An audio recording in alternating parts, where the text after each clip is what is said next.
This channel does not promote any violent, harmful, or illegal activities. All content provided by this channel is meant for an educational purpose only. দিকে দিকে সচেতনতার প্রচার চলছে ঠিকই, কিন্তু এই সচেতনতার প্রচারের পরও ফের গণপিটুনির ঘটনা।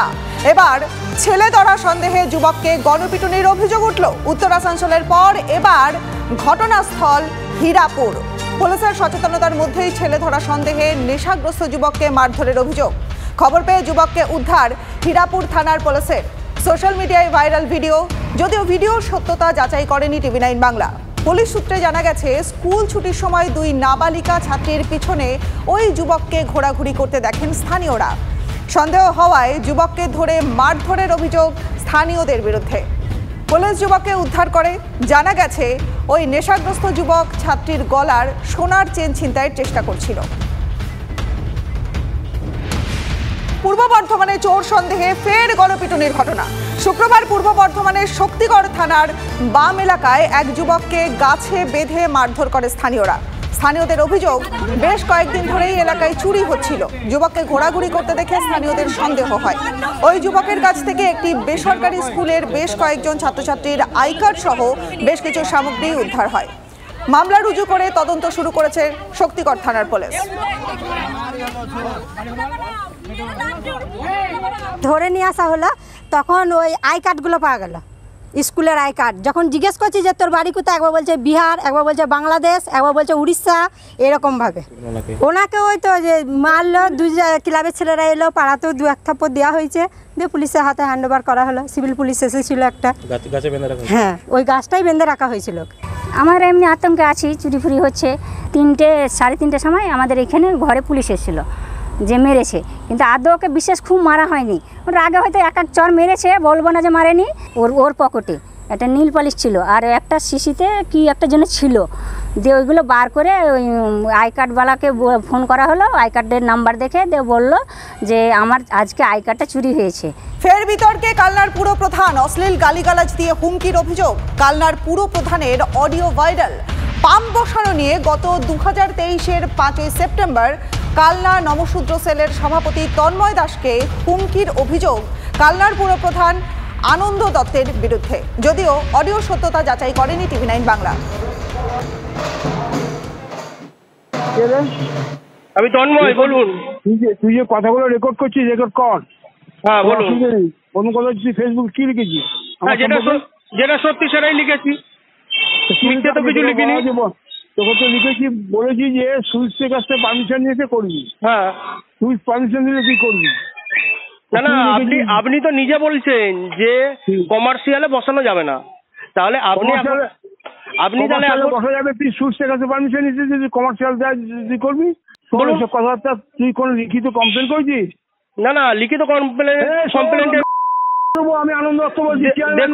দেখুন যেটু ঠিক আছে, আমাকে ওরকম কিস্তি খামারি দেবেন না। আপনার সঙ্গে আমি কিন্তু ভদ্র ভাষায় কথা বলছি। ঠিক আছে, সবাই চিনতে পারে, অবশ্যই চিনতে পারে।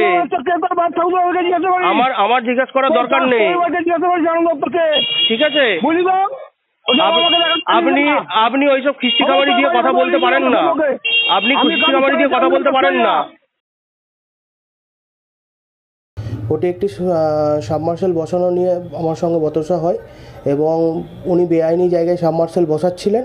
তাই এটা বলাতে উনি অকথ্য ভাষায় আমাকে গালিগালাজ করেন এবং শুধু আমার সঙ্গে বলে নয়, উনি সাধারণ মানুষের সঙ্গেও প্রচুর অকথ্য ভাষায় গালিগালাজ দিয়ে কথা বলেন এবং দুর্ব্যবহার করেন।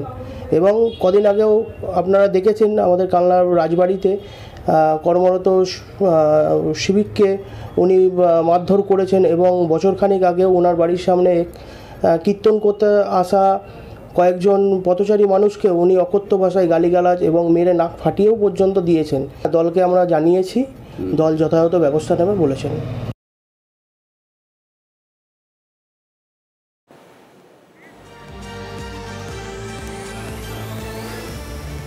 ফের বিতর্কে কালনার পুর প্রধান, অশ্লীল গালিগালাজ দিয়ে হুমকির অভিযোগ। কালনার পুর প্রধানের অডিও ভাইরাল। আমাদের প্রতিনিধি কৌশিক দত্ত রয়েছে এখন আমার সঙ্গে। কৌশিক, ফের বিতর্কে কালনার পুর প্রধানের নাম উঠে এলো এবং অশ্লীল গালিগালাজের কথা বলে হুমকির অভিযোগ, ঠিক কি ঘটেছে? দেখো একদমই দিন কয়েকের ব্যবধানে ফের কালনার পুরপ্রধানের একটি অডিও ভাইরাল হয়েছে।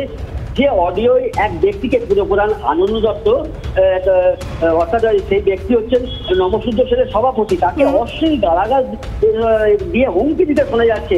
আর যে কারণেই কিন্তু ফের চর্চায় পুরপ্রধান, আবার শোরগোল কিন্তু শহর জুড়ে। যদিও এই অডিও বেশ পূর্ণ বলেই জানা গেছে, যে ব্যক্তিকে গালিগালাজ দিয়ে হুমকি দিয়ে দেওয়া হচ্ছে সেই ব্যক্তির দাবি যে তাকে ফোনে গালিগালাজ দিয়ে হুমকি দিয়েছে পুরপ্রধান আনন্দ দত্ত, এবং তিনি জানান যে একটি বেআইনি ভাবে একটি পুরপ্রধানের নির্দেশে সাবমার্সিবল বসানো হয়েছিল। তারই প্রতিবাদ করাতেই এই অশ্লীল গালিগালাজ দিয়ে হুমকি কথোপকথন কিন্তু এই পুরপ্রধানের। স্বাভাবিকভাবেই কিন্তু দেখা যাচ্ছে যে দিন কয়েকের আগেই নিজের প্রভাব কাটিয়ে ক্ষমতার অপব্যবহার করে এই কালনা পুররক্ষা বিভাগের একটি সিকিউরিটি গার্ডকে কুকথা বলে ধাক্কা দেওয়ার দাদাগিরির অডিও কিন্তু ভিডিও কিন্তু ভাইরাল হয়েছিল। সেটা কিন্তু আরো একবার পুরপ্রধানের এই গালিগালাজ দিয়ে হুমকি অডিও কিন্তু ফের ভাইরাল। যদিও এই বিষয়ে পুরপ্রধানের সঙ্গে যোগাযোগ করার চেষ্টা করা হয়েছিল, কিন্তু পুরপ্রধানের যোগাযোগ করা সম্ভব হয়নি, তার কোনো প্রতিক্রিয়াও কিন্তু মেলেনি। প্রসঙ্গত তোমাকে বলে রাখি যে এই পুরপ্রধান আগের একটি দাদাগিরির ভিডিও ভাইরাল হতে কিন্তু তৃণমূলের রাজ্য নেতৃত্ব তার কাছে জবাব দিয়ে একটি চিঠি পাঠিয়েছিল। এছাড়া পুরপ্রধানের নামে কালনা থানায় অভিযোগ জানিয়েছে কিন্তু পুররক্ষা বিভাগ। ফের এই অডিও ভাইরাল হতে কিন্তু স্বাভাবিকভাবে একজন পুরপ্রধান, তিনি জনপ্রতিনিধি, তার এই ব্যবহারে কিন্তু প্রশ্ন উঠছে কিন্তু তার ভূমিকা নিয়েও। রনিতা, হ্যাঁ, ধন্যবাদ কৌশিক।